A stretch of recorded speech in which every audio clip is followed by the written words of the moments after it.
سورہ الرحمن آیت نمبر 3۔ اعوذ باللہ من الشیطان الرجیم،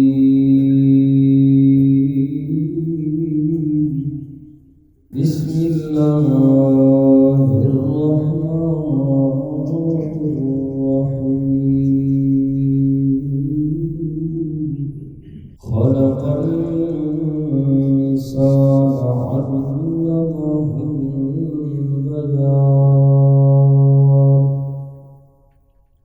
الشمس والقمر بحسبان، خلق الانسان، اس نے پیدا کیا انسان کو، علمہ البیان،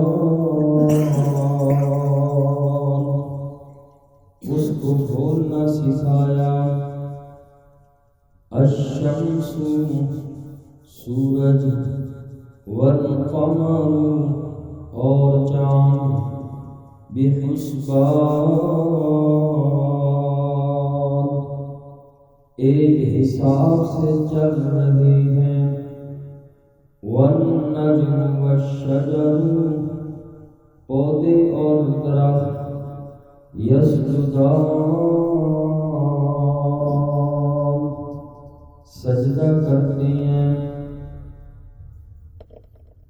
اس سے پہلی آیت مبارکہ میں اللہ کریم نے فرمایا الرحمن علم القرآن، رحمان وہ ہے جس نے قرآن کریم کی تعلیم دی، اور پھر اس کے بعد فرمایا خلق الانسان، اللہ نے انسان کو پیدا کیا۔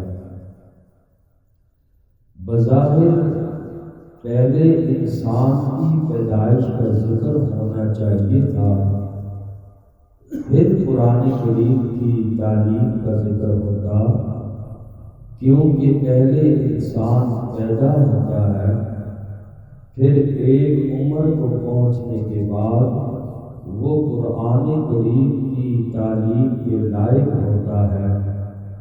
لیکن یہاں پر اللہ نے پہلے قرآن کریم کی تعلیم کا ذکر فرمایا، الرحمن علم القرآن، اللہ نے قرآن کی تعلیم انسان کو دی، بعد میں فرمایا خلق الانسان، اللہ نے انسان کو پیدا کیا۔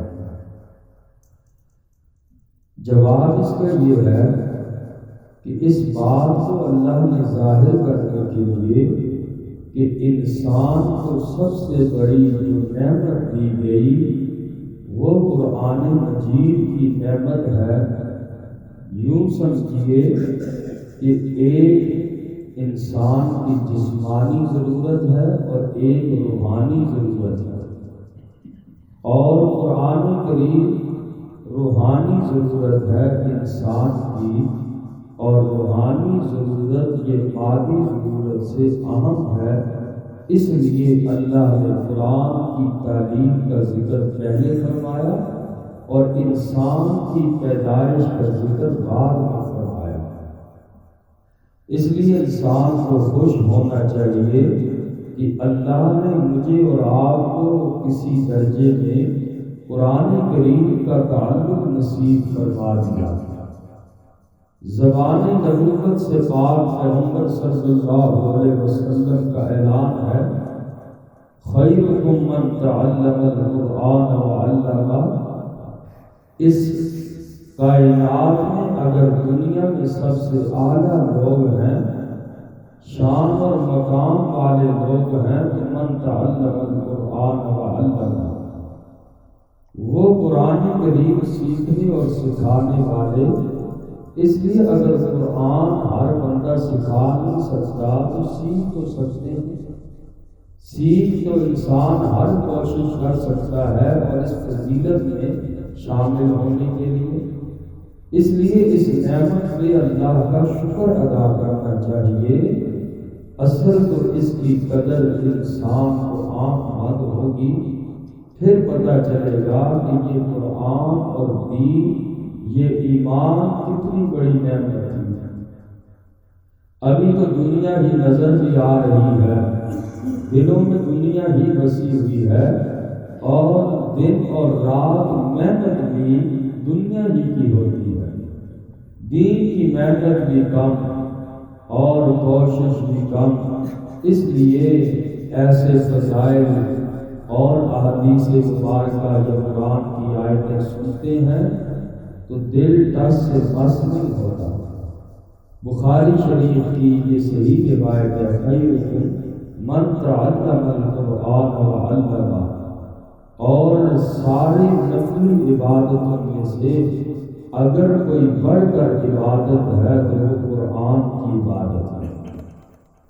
قرآن کے ناظرے سے سیکھے تو 100 رکعت نماز کا اجر ہے، حدیث پاک میں فرمایا، اور فرمایا جو سمجھ کے پڑھتا ہے تو 1000 رکعت نماز سے افضل ہے۔ 1000 رکعت نماز میں کتنا وقت لگتا ہے، لیکن قرآن کریم یا اس کا شریعت کا کوئی مسئلہ سیکھنا، علم سیکھ لینا، یہ کتنی بڑی فضیلت کی بات ہے۔ اللہ تعالی ہم سب کو اس چیز کی قدردانی کی توفیق نصیب فرمائے۔ اور آگے فرمایا علمہ بیان، اللہ نے انسان کو بولنا سکھایا، بیان سکھایا۔ بیان سے مراد ایسی گویائی ہے جس کے ذریعے انسان اپنے دل کی بات کو زبان پر لا سکے اور اپنا مقصد دوسرے کو بیان کر سکے۔ یہ اللہ کی بہت بڑی نعمت ہے کہ اللہ نے انسان کو یہ صلاحیت عطا فرمائی کہ وہ اپنی چھوٹی سی چھوٹی بات اور بڑی سے بڑی خواہش کو بھی الفاظ کے سانچے میں ڈال سکتا ہے اور دوسرے کو سمجھا سکتا ہے۔ اس لیے یہ اللہ تبارک و تعالیٰ کی بہت بڑی نعمت ہے قرآن کی تعلیم، پھر اللہ کریم نے جو انسان کو بولنا سکھایا۔ فرمایا خلق الانسان علمہ البیان،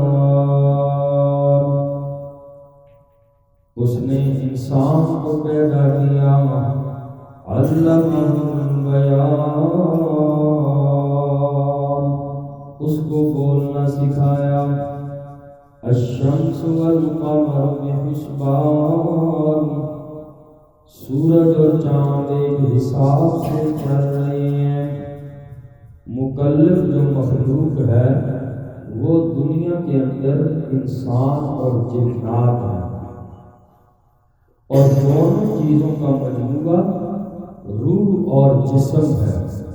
ایک انسان اور جنات کا جسم ہے اور جبکہ ایک روح ہے، دونوں کی ضرورتیں الگ الگ ہیں۔ سب سے ضروری جو انسان کی ضرورت ہے وہ انسان کی روحانی ضرورت ایمان ہے۔ باقی مادی چیزیں انسان کو نہ بھی ملے تو انسان پھر بھی زندگی کسی نہ کسی طرح گزار لیتا ہے۔ اب اگر انسان اللہ نہ کرے پاؤں نہیں ہیں، اندھے لوگ بھی ہیں، کانوں سے بہرے بھی ہیں، یہ مادی ضرورتیں ہیں، یہ چیزیں نہ بھی ہوں جب تک زندگی ہے تو انسان زندہ رہ سکتا ہے۔ لیکن اگر ایمان نہ ملا انسان کو، وہ انسان مردے سے بھی بدتر ہے، اور وہ انسان اس کی کوئی حیثیت نہ سمجھے جس کے پاس روحانی جو چیز ہے یہ اگر نہیں ہے تو سب سے ضروری چیز جو ہے وہ روحانی ضرورت ہے۔ انسان اگر بھوکا بھی رہے، پیاسا بھی رہے، زیادہ سے زیادہ یہ دنیا کی زندگی ختم ہو جائے گی، اور ایمان نہ ملا تو انسان کی دین اور آخرت تباہ ہے، کوئی فائدہ نہیں۔ ساری دنیا کی بادشاہت مل جائے، ایمان نہ ملا تو انسان ناکام ہے۔ اللہ اکبر کبیرہ۔ تو اگر ایمان اور قرآن کی دولت مل گئی تو انسان کامیاب ہے۔ تو یہ روحانی ضرورت ہے ایمان اور قرآن۔ دوسری چیز ہے جسم کی ضرورت۔ جسم کی ضرورت بھی کچھ کم نہیں ہے، بڑی اہم ہے یہ بھی، اللہ پاک نے اس کے لیے 3 انتظام فرمائے جن کا اللہ نے سورت کے اندر آیات میں تذکرہ کیا۔ پہلے فرمایا سورج اور چاند کا نظام یہ اللہ نے انسان کی جسمانی ضرورت کے لیے بنایا۔ اسی طرح پھر آسمان کا اللہ نے ذکر کیا، پھر زمین کا ذکر کیا کہ انسان کو جسمانی ضرورت کے لیے بھی اللہ فرماتے میں نے یہ نعمتیں انسان کی جسمانی ضرورت کے لیے بنائی، اور روحانی ضرورت کے لیے اللہ نے ایمان اور قرآن بنایا۔ اور پہلی چیز جو فرمائی وہ چاند اور سورج کا نظام ہے۔ فرمایا کہ یہ دونوں اپنے مدار کے اندر چل رہے ہیں، پھل اور فصلیں بھی اسی نظام سے وابستہ ہیں۔ سورج سے فصلیں پھل پکتے ہیں اور چاند پھلوں میں مٹھاس پیدا کرتا ہے، یہ اللہ کا نظام ہے۔ اور پھر فرمایا کہ والنجم والشجر، نجم یہاں مانا ویسے تو نجم تاروں کو بھی کہتے ہیں، نجم کہتے ہیں اس درخت کو جس کی بیل پھیلتی ہے، جس کا تنا نہیں ہوتا، نجم اس درخت کو بھی کہتے ہیں۔ یہ جو بیل کی ہوتی ہے، باقی اور بیلیں ہیں، اس کو نجم اس کو بھی کہتے ہیں۔ اور شجر اس درخت کو کہتے ہیں جس کا تنا ہوتا ہے، تو نجم اس درخت کو کہتے ہیں کہ جس کی بیل پھیلتی ہے، تنا نہیں ہوتا۔ تو اللہ پاک نے فرمایا کہ یہ پودے اور درخت بھی میرا سجدہ کرتے ہیں۔ اور سورہ بنی اسرائیل کے اندر آیت نمبر 44 میں اللہ کریم نے فرمایا کائنات کی ہر چیز اللہ کی تسبیح بیان کرتی ہے، اللہ کا سجدہ کرتی ہے، لیکن تم ان کی اس تسبیح کو سمجھ نہیں سکتے۔ آیت نمبر 44 ہے، فرمایا تسبح لہ السماوات السبع والارض ومن فیہن، پاکی بیان کرتے ہیں اللہ کی 7 آسمان اور زمینیں، ومن فیہن، جو کچھ بھی زمین و آسمان کے اندر ہیں، ساری کائنات کی مخلوقات اللہ کی تسبیح بیان کرتی ہے۔ وَإِن مِّن شَيْءٍ إِلَّا يُسَبِّحُ بِحَمْدِهِ، کوئی بھی چیز کائنات کے اندر نہیں ہے مگر وہ اللہ کی تعریف بیان کرتی ہے۔ وَلَٰكِن لَّا تَفْقَهُونَ تَسْبِيحَهُمْ، اور لیکن تم ان کی تسبیح سمجھ نہیں سکتے۔ تو یہاں بھی اللہ کریم نے فرمایا والنجم والشجر یسجدان، یہ پودے اور اسی طرح درخت بھی اللہ کا سجدہ کرتے ہیں، اللہ کے قانون کے پابند ہیں۔ اور آگے دوسری چیز بیان فرمائی والسماء رفعہا، اللہ پاک نے آسمان کو بلند کیا، ووضع المیزان، اللہ نے ترازو رکھا۔ دوسری جسمانی ضرورت اللہ نے آسمان انسان کے فائدے کے لیے بنایا، اور اللہ پاک فرماتے ہیں خلق السماوات بغیر عمد ترونہا، میرے اللہ نے آسمان کو پیدا کیا دیکھو بغیر ستونوں کے، کوئی ستون نظر نہیں آتا۔ اور پھر فرمایا کہ میں اللہ نے میزان کو رکھا، ترازو کو رکھا۔ میزان سے مراد عام ترازو ہے، مطلب اس کا یہ ہے میزان کو اللہ نے اس لیے بنایا کہ تم وزن میں کمی بیشی نہ کرو، ناپ تول میں کمی بیشی نہ کرو، لوگوں پر ظلم نہ کرو۔ میں اللہ نے میزان کو، ترازو کو اسی لیے دنیا کے اندر بنایا، بھیجا تاکہ تم لوگوں پر ظلم نہ کرو۔ سورہ حدید میں اللہ نے فرمایا ارسلنا رسولنا بالبینات، ہم نے اپنے رسولوں کو واضح نشانیوں کے ساتھ بھیجا، وانزلنا معہم الکتاب، اور نبیوں کے ساتھ ہم نے کتابیں بھی نازل کی، والمیزان، اور نبیوں کو ترازو بھی دیا، ترازو بھی نازل کیا۔ کیوں؟ لیقوم الناس بالقسط، تاکہ لوگ عدل پر قائم رہیں، لوگ انصاف پر قائم رہیں۔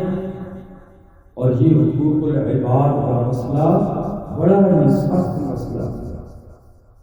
اللہ تعالی ہمیں حقوق العباد کو پورا کرنے کی توفیق نصیب فرمائے، اللہ کمی کوتاہی سے محفوظ فرمائے۔ بڑا سخت معاملہ ہے حقوق العباد کا۔ غنیت الطالبین ایک کتاب ہے حضرت شیخ عبد القادر جیلانی نور اللہ مرکزہ کی، اس کے اندر ایک واقعہ انہوں نے لکھا کہ ایک آدمی تھا، وہ فوت ہو گیا۔ کسی نے خواب کے اندر اسے دیکھا، اس سے پوچھا کہ بھائی اللہ نے تیرے ساتھ کیا معاملہ کیا؟ کہنے لگا میں سزا سے تو بچ گیا، لیکن جنت میں ابھی تک داخل نہیں ہوا، جنت سے میرا داخلہ رک گیا ہے، جنت میں بھی نہیں، میں جہنم میں بھی نہیں۔ اور فرشتوں نے کہا کہ تو نے پڑوسی سے ایک دفعہ سوئی مانگی تھی، تو نے واپس نہیں کی، واپس کر کے نہیں آیا، جب تک تیرے وارث اس کو واپس نہیں کرتے تیرا جنت میں داخلہ نہیں جاتا۔ یہاں تو مکان اور دکانیں دوسروں کی کھا جاتے ہیں، زمینوں پہ ناجائز قبضے ہیں۔ ہمارے دور میں تو حقوق العباد کو کسی نے سمجھا نہیں، لاکھوں روپے کے قرضے مار دیتے ہیں، ہڑپ کر دیتے ہیں، انتقال کو پتہ نہیں۔ اللہ اکبر، بڑا سخت مسئلہ ہے حقوق العباد کا، اندھیر نگری مچی ہوئی ہے، خوف خدا ختم ہو چکا ہے۔ ایک آدمی اپنے پیسے مانگنے کے لیے کسی کے پاس گیا، قرضہ دینا تھا، تو اس نے کہا بھائی نہیں دیتا، آج بات تجھے پہلے تو پھر کوئی شریفانہ انداز ہوتا، آج تو بڑے ڈٹ کے کہتے ہیں جا بھی جو کرنا ہے کر نہیں دیتا۔ اور اس نے وہ بھی گیا تو اس نے کہا بھائی جا بھی نہیں دیتا تیرا قرضہ، وہ بھی بیچارہ کان پوچھنا پڑا، کہنے لگا چل کہ تجھ سے آخرت نہیں لو۔ تو کہنے لگا اچھا اگر آخرت کی لینا ہے تو لاکھ روپے اور ادھار دو، وہاں اکٹھے ہوئے۔ اس حد تک ہٹ درمی ہے، آخرت کا کوئی خوف ہے ہی نہیں ہے۔ یہ چیز اگر مذاق میں بھی کی جائے تو بہت سخت بات ہے۔ یہ تو مشرکین والی بات ہے، مشرک کہتے تھے وہ آگے کس نے دیکھا ہے، آگے والا کرنا ہے تو ابھی اور کرو ہمارے ساتھ، تو وہ مانتے نہیں تھے۔ یہ ہمارا حال بھی بن چکا ہے، اللہ ہم سب کی حفاظت فرمایا الشمس والقمر بحسبان، سورج اور چاند ایک حساب سے چل رہی ہیں، والنجم والشجر یسجدان، پودے اور درخت یسجدان سجدہ کرتی ہیں، والسماء رفعہا، اور اللہ نے آسمان کو بلند کیا، والسماء اور آسمان کو رفعہا اس نے بلند کیا، ووضع المیزان اور اس نے ترازو کو رکھا، اللہ تطغوا فی المیزان، یہ کہ تم زیادتی نہ کرو تول میں، وَأَقِیمُوا الْوَزْنَ بِالْقِسْطِ، اور ٹھیک رکھو ترازو کو انصاف کے ساتھ، وَأَقِیمُوا اور ٹھیک کر رکھو الوزن ترازو کو، وزن کو، بالقسط انصاف کے ساتھ، ولا تخسروا المیزان اور نہ کمی کرو تولنے میں۔ تیسری مادی ضرورت زمین کا ذکر انشاءاللہ اس کی تفصیل کل کریں۔ اللہ تعالیٰ ہم سب کو